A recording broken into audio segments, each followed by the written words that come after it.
Viala et je suis la directrice de cet événement qui a pour objectif de lutter contre la sédentarité des enfants.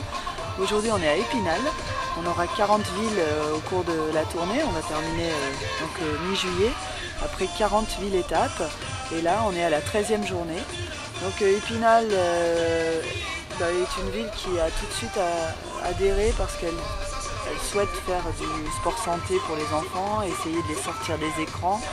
Maintenant, c'est surtout l'événement qui fait ce travail, puisque c'est vraiment l'unique vocation des filles des MGN.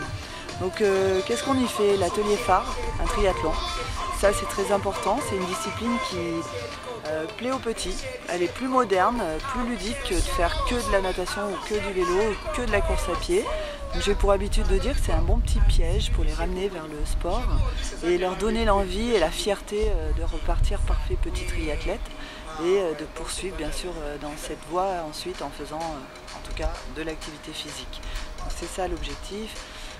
Oui, vous répondez à un véritable besoin, hein. Vous me disiez l'OMS a des chiffres alarmants en termes de sédentarisation. Ouais. Les jeunes enfants ne sont pas assez sensibilisés à la pratique du sport, donc les collectivités sont très à l'écoute, c'est ça, de votre événement? Les collectivités sont à l'écoute, les grands partenaires commencent aussi à s'intéresser et à aider de façon citoyenne.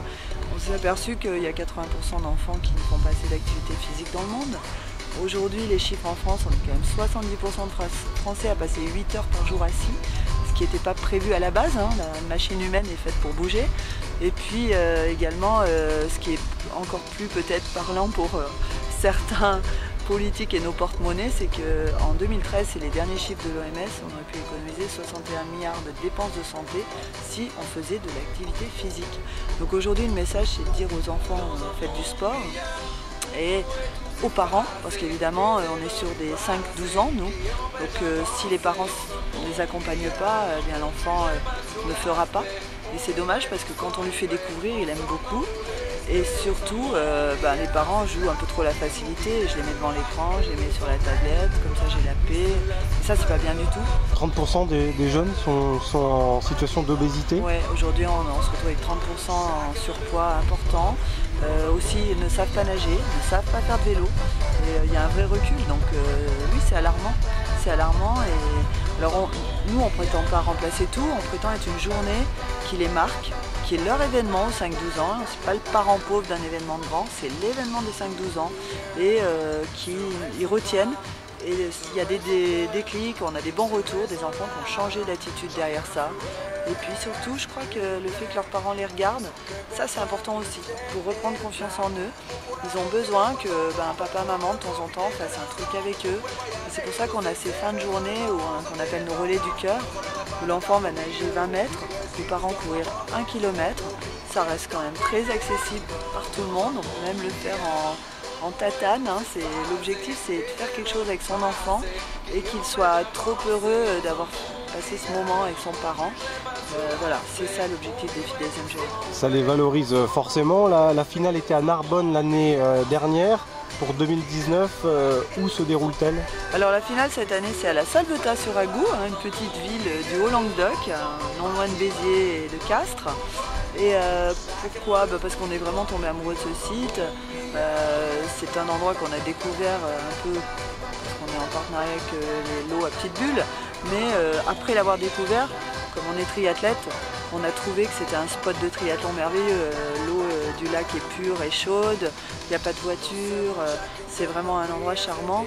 Et je pense que les gens qui vont partir en finale là-bas s'en rappelleront et ne le regretteront pas. Voilà, les meilleurs Vosgiens donc auront rendez-vous quelle date? Alors le 12 juillet c'est la finale nationale. Ils rencontreront les enfants des autres finales régionales. C'est un moment d'émotion incroyable. Ils se retrouvent avec une centaine de petits venus des finales régionales qui n'ont jamais fait ça, qui représentent leur ville et sont hyper fiers.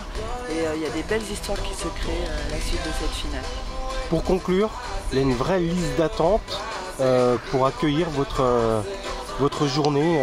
Oui, on se retrouve avec des villes qui appellent, des sections MGEN locales qui elles aussi veulent l'accueillir et voient les politiques en local. Et là je suis en train de signer les villes 2020 et effectivement on a beaucoup de villes nouvelles, on n'est pas en mal de villes. Ah, les villes nouvelles pour l'année prochaine, alors on a Aubagne, on a Figeac dans le Lot, on a Vauvert dans le Gard, Vence près de Nice dans le 06. Donc voilà, on a pas mal de villes nouvelles et il y aura peu de villes en Grand Est. C'est volontaire parce qu'en fait la MGEN souhaite qu'on aille partout. Ça fait 3 ans qu'on rayonne beaucoup dans le Grand Est et que par exemple l'Aquitaine est un peu laissée de côté. La tournée c'est 40 étapes en 2 mois.